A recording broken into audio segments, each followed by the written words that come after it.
came. This is the first story of Credit Confessions, and tonight I'm calling this one Weak in the Knees. And y'all heard that song, I get so weak in the knees I can hardly speak. But this is kind of going to be a little bit different than what the actual meaning of that song is.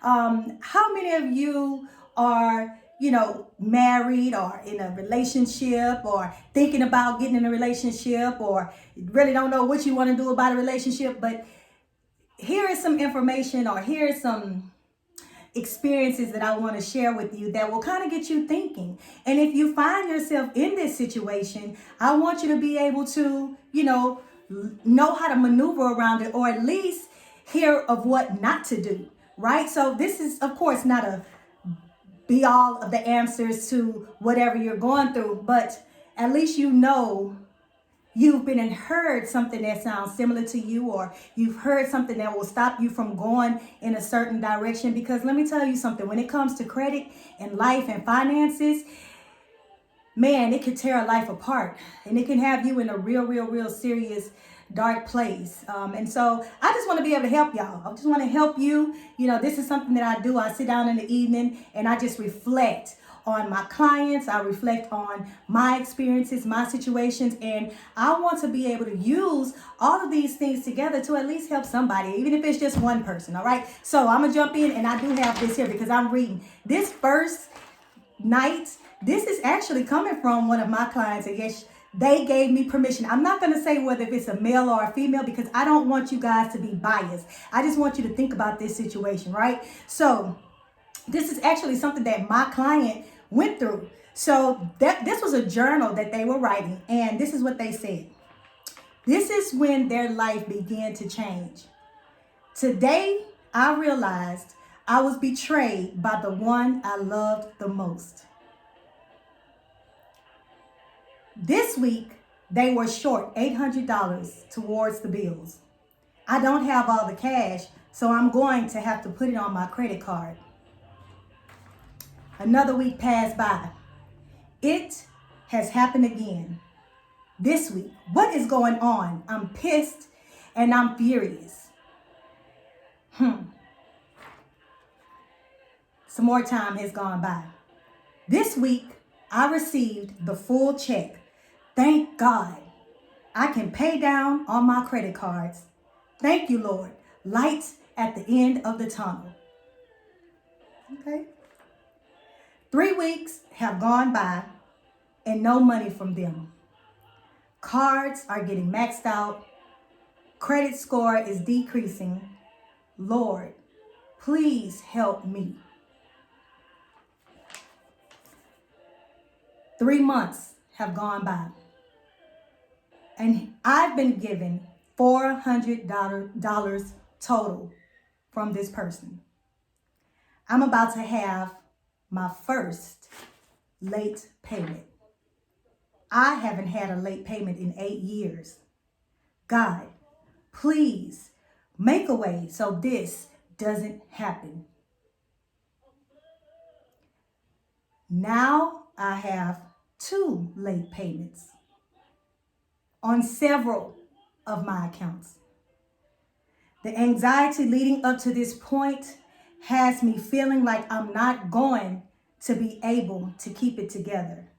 I'm nervous and I'm afraid. A little bit more time has passed by. I'm currently sick to my stomach.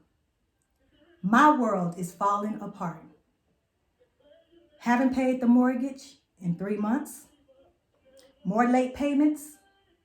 Bill collectors calling. They're lying. How did I let myself get into this situation? I knew better. I just want to run away or lay down and sleep for days, but I can't because my kids, my community, my job needs me. I must be strong, yet I am so weak. So this is what we're talking about tonight. And I'm pretty sure some of you may have been able to relate to this and the feelings and the emotion that went through this. And when I first spoke with this person, they were just in a hopeless situation. But I will say that after 6 months of going through this, everything was charged off, credit cards charged off, and this person had about 6 credit cards. All of the limits were, pretty high, 7,000, 10,000. So you knew that they had a pretty good lifestyle and were handling their finances correctly, but then life started happening. And we don't know what the transition was and why the other part of this relationship started to renege on their financial responsibilities. It was a smooth ride up until then, but whatever the reason was, it caused pain and heartache and heaviness in the home. So what happened was this individual ended up getting another job, 2 jobs, in order to supplement, because now reality had set in and that the situation wasn't changing. So they had to do what they had to do so that they wouldn't lose everything. And I will tell you this, they did lose. They lost their car. They lost all of the credit cards.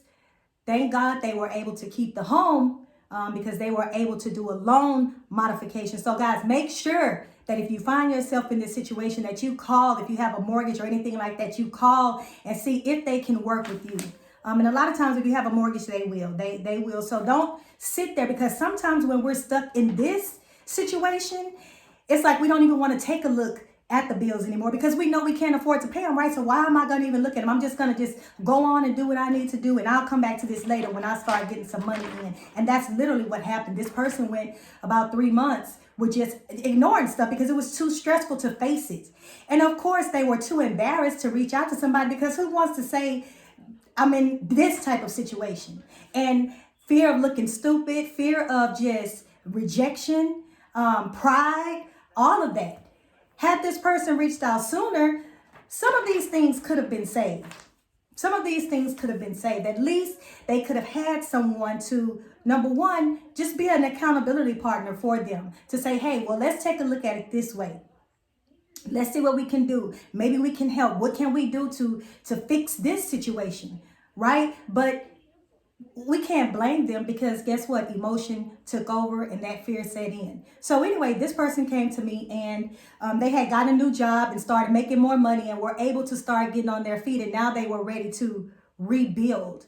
And they said, this is how they came to me. They said, I've been trying to rebuild. I've gotten, money in. I have great money coming in now, but I keep getting denied for a credit card because my credit scores are so low and I'm messed up. And so they begin to tell me all about what had happened, and tears started to come down their face.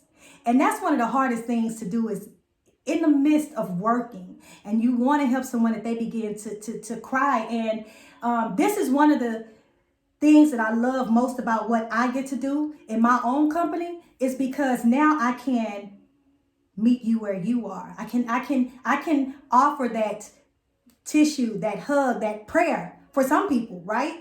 But I'm like, you're gonna be fine. This is good. This is what I do. This is what we can do. You can get a credit card. There's a credit card company that will help you rebuild. Doesn't matter what your credit card is. Here, go ahead on and get these 2 credit cards. Get these credit cards. You're gonna be fine. 2 months later, they start to see their score go up.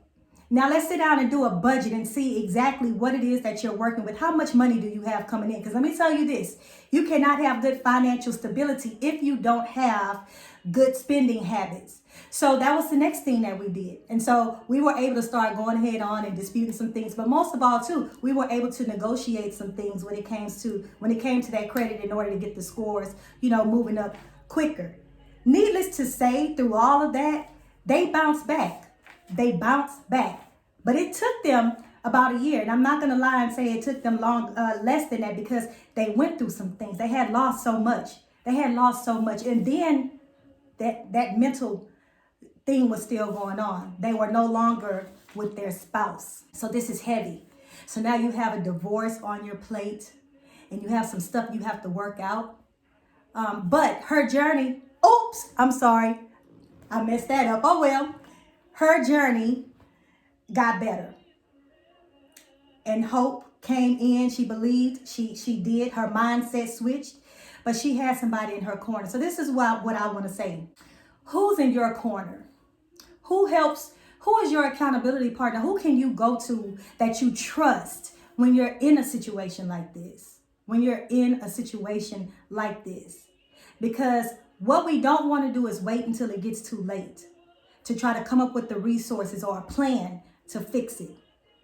Maybe you have to have someone speak on behalf of you. If you have an accountability partner, maybe they can speak on behalf for you and say, hey, I have this person that's in this situation. What can we do to help them? Because it gets hard.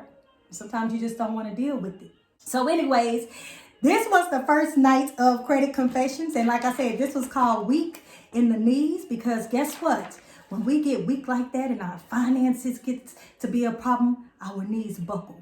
We can't breathe. But there is always hope. And guess what? Guys, ladies, think about who you're going to spend your time with. Think about who you're going to date. You know, what are their financial habits? How are they maintaining? What does their credit look like? Even if they're doing the right thing in the beginning, what kind of safe place or what type of things do you have in place in the future to make sure that you all can stay on the same course? Because it's so important. I'm here to help fight the war against having bad credit, especially in my community. This is for anyone, because it doesn't matter what age you are at. At some point in time, we all need the tools in order to make sure that we stay the course and that our lifestyle will be so beneficial to not only us, but to our generations that come behind us. So I hope that you have enjoyed this little bit. I know it wasn't long. If you find yourself in a situation, reach out to me. You can schedule a consultation. Go directly to my website, figrestoration.com. Everything is there.